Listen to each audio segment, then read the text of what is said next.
What is going on, everybody? I am Rob Westerman III of GBP Daily, and thank you for tuning into the Rob Westerman Show. You can find me all over the social sphere at GBP Daily. Shoot me a follow, subscribe to the YouTube channel, hit me up in the DMs. I am always available to talk Packers anytime, any day. Today is Tuesday, September 2nd, and we are all the way into game week with the Lions coming to town this Sunday. It's a 3:25 game. Weather for Green Bay. Kickoff looks to be pretty nice.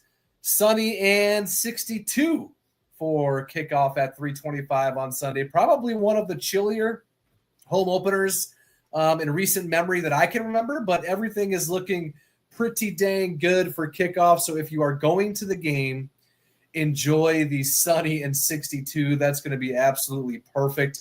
Wish I was going, but I'm not going to the game this weekend. I'll be cooking up some food, watching it from home. Not sure which games I'll be going up to this year at this point in time, but I'll be up there for a few. So for everybody going, enjoy, cheer loud. We're gonna need you. Micah Parsons had his first practice as a Packer yesterday. And as far as his back goes, I know that's a big topic. It looks pretty dang good. I've seen a lot of speculation about his back injury, how the Cowboys fleeced the Packers, all that nonsense. And I promise you, Packers, Dr. McKenzie did not sign off on this trade without knowing every single little detail that there is to know about Micah's back injury. I can promise you that. I think Micah will be good to go for Sunday against Detroit. Now, how much he'll actually play, that is to be determined. You got to remember that he has not practiced all of training camp. No action in practice, no preseason, obviously. So we'll see what the Packers do as far as ramping him up. But I'm expecting to see probably a limited snap count for him on Sunday. Aaron Banks, he says his back injury is behind him. No pun intended. So that is fantastic news. Excited to see the big man out there blocking for one of the best backs in the league, Josh Jacobs. Rasheed Walker, he said he will be getting the start on Sunday. He said that himself. So that makes Jordan Morgan the swing tackle. So we'll see if it's a rotation between him, between Jordan Morgan and Rasheed Walker. But so far, Rasheed Walker said he will be getting the start, so that'll be fun to watch. Savion Williams, Zane Anderson, Baron Sorrell all returned to practice yesterday. You love to see all of that. Nate Hobbs and Elton Jenkins were the only two guys not practicing. So we will see tomorrow when the very first injury report of the season comes out to see where those guys are at exactly. Okay. Enough rambling. Let's hop into the chat, shall we? I see what you guys are cooking up. Happy game week. Happy Tuesday. I've got a fantasy draft tonight I'm excited about. I got another one tomorrow night. My 2 and only 2 fantasy leagues that I am in. Guys that I am kind of going for. Matthew Golden, of course. Packers defense would be nice. And probably Brandon McManus. Outside of those guys, Tucker Kraft, of course, would be great. But Josh Jacobs, we got a lot of fantasy guys that I think will do good. Mainly because our offense, I feel like, will be pretty dang good, and our defense will be pretty good. Everything's going to be great. Everything's going to be great. My man Nick is in the chat. As always, thank you for tuning in, Nick. Did you see the report come out that the Panthers reached out for Parsons but didn't want to give up Derek Brown? I'm very interested to see the other trade offers there were. I did not see that report, Nick. I wonder why they wouldn't want to give up Derek Brown if you're going to be getting Micah Parsons in return. I did not see that report, and I am not entirely sure how many other trade offers there were. I'm sure there were some. But from the whole get-go, I just never thought that Jerry Jones and the Cowboys would deal Micah Parsons or really anybody to the Packers. I'm still shocked that it happened. So, yeah, here we are. A few days out from the home opener, we got Micah Parsons wearing number 1, by the way, which some folks are upset about. I don't understand. I mean, I sort of understand the history aspect of it, but Curly Lambeau only wore number 1 for, I believe, 2 seasons. He also wore, I think, 42 and 20. So, yeah, I don't, if, the number 1, I think, is kind of where everybody gets caught up on. He wore 3 different numbers for the Packers, and none of them were retired or unofficially retired, as we know. Packers historian Cliff Crystal confirmed that. So I don't know what the fuss is all about. We named the stadium after him. So, yeah, I am not upset about that one bit. But a few days out, we got Micah Parsons rocking number 1 on the Packers. We got Matthew Golden switching his number to 0. A lot of fun stuff going on. Talking about fantasy football, the Packers defense jumped up plus 19 roster percentage. I got the Cardinals defense, and they have the Saints week 1, so I'm not willing to drop the Cardinals yet. Maybe next week. Nick, I'm telling you right now, my man, if the Packers are available, on waiver wire, whatever you want to call it, go pick them up. I know I'll be eyeing for them. So hopefully I'll be able to snag them in one, if not both, of my drafts tonight and tomorrow night. Thank you, Nick. As always, Jared, who has more sacks, Rashawn or Micah? Great question, Jared, and a great debate to even be able to have, right? Both of these guys, in my opinion, can get 10-plus sacks this year. The fact that you can't hone in on just one of them is just perfect. So whoever is not getting doubled, I expect them to be in the backfield causing problems. So I do think, though, that Rashawn will have more sacks this year. Every team is going to be so focused on Micah, stopping him, figuring out a way to slow him down, that Rashawn, who has basically been waiting his entire career to not be double-teamed, will be chopping at the bit to bring down the quarterback. So cannot wait to see a freed-up Rashawn on Sunday and, in the season in general. So give me Rashawn with 12.5 sacks and Micah with 9. I would love that.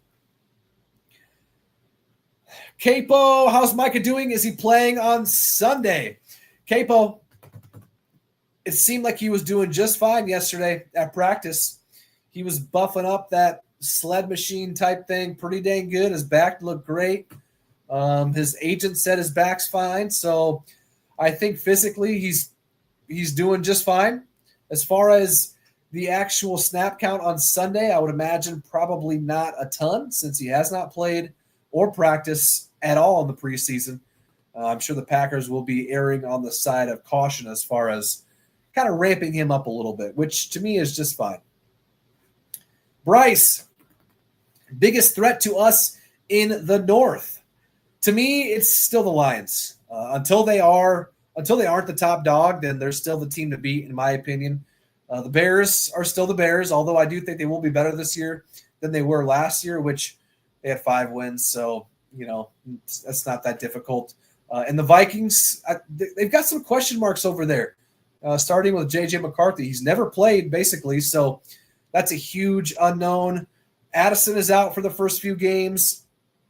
I do think, though, with all the weapons they do have, I don't think McCarthy will need a ton or need to do a ton to make that offense successful. But we'll have to wait and see if that happens first. So hard to say.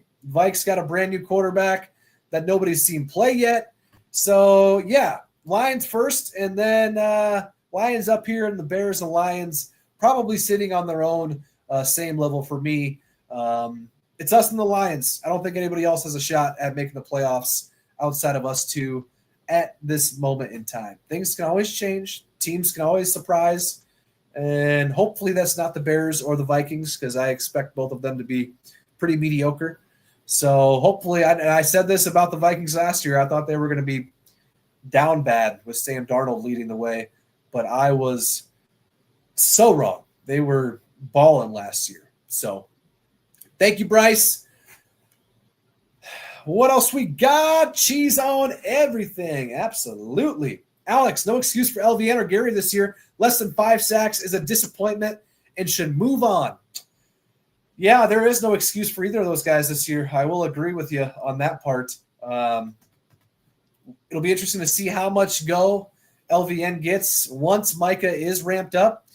I do think this Sunday, though, I think LVN is going to get a lot of action opposite Rashawn as they ease Micah into playing form. So hopefully both, and if not, all three of those guys can go off. They can stay healthy. Pray that is the case. So I'm excited for LVN. Kind of a forgotten man the last few days, right? Gavin, what are you most excited to watch specifically this Sunday with the squad? Whew, man. Just the excitement in general. I don't even think it's really hitting me yet.